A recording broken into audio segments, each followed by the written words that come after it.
উপাচার্য এবং সংবিধান সংস্কার কমিশনের প্রধান অধ্যাপক সৈয়দ আলী রিয়াজ বলেছেন যে বীর শহীদরা নতুন অধ্যায়ের সূচনা করেছেন, তাদের মেধা, শ্রম, আন্তরিকতা, সহযোগিতা ও আন্দোলনের ফসল আজকের এই নতুন বাংলাদেশ। তবে যুগের পর যুগ ধরে যে বৈষম্য সৃষ্টি করা হয়েছে তা এত সহজে দূর করা সম্ভব নয়। দুপুরে পাবনা বিজ্ঞান ও প্রযুক্তি বিশ্ববিদ্যালয় ক্যাম্পাসে বিশ্ববিদ্যালয়ের 2023-2024 শিক্ষাবর্ষের এক ওরিয়েন্টেশনে প্রধান অতিথির ভাষণে তিনি একথা বলেন। পাবনা বিজ্ঞান ও প্রযুক্তি বিশ্ববিদ্যালয়ের উপাচার্য প্রফেসর ড. আব্দুল আওয়ালের সভাপতিত্বে আরও বক্তব্য দেন মাওলানা ভাসানী বিজ্ঞান ও প্রযুক্তি বিশ্ববিদ্যালয়ের ভাইস চ্যান্সেলর প্রফেসর ড. মো. আনোয়ারুল আজিম আখন্দ, ইসলামী বিশ্ববিদ্যালয়ের ভাইস চ্যান্সেলর প্রফেসর ড. মোহাম্মদ নসরুল্লাহ, রাজশাহী প্রকৌশল ও প্রযুক্তি বিশ্ববিদ্যালয়ের ভাইস চ্যান্সেলর প্রফেসর ড. এস এ আব্দুর রাজ্জাক সহ বিশিষ্ট শিক্ষাবিদেরা।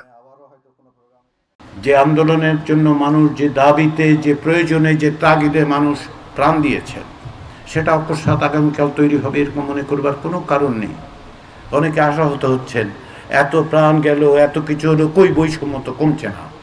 যে বৈষম্য তৈরি হয়েছে বছরের পর বছর, যুগের পর যুগ, কাঠামোগতভাবে তৈরি করা হয়েছে, প্রতিষ্ঠান দিয়ে যাকে স্থায়ীকরণ করা হয়েছে, তা অকস্মাৎ কেবলমাত্র প্রাণের বিনিময়ে আমরা সবটাই অবিলম্বে অর্জন করতে পারবো এরকম মনে করার কোনো কারণ নেই।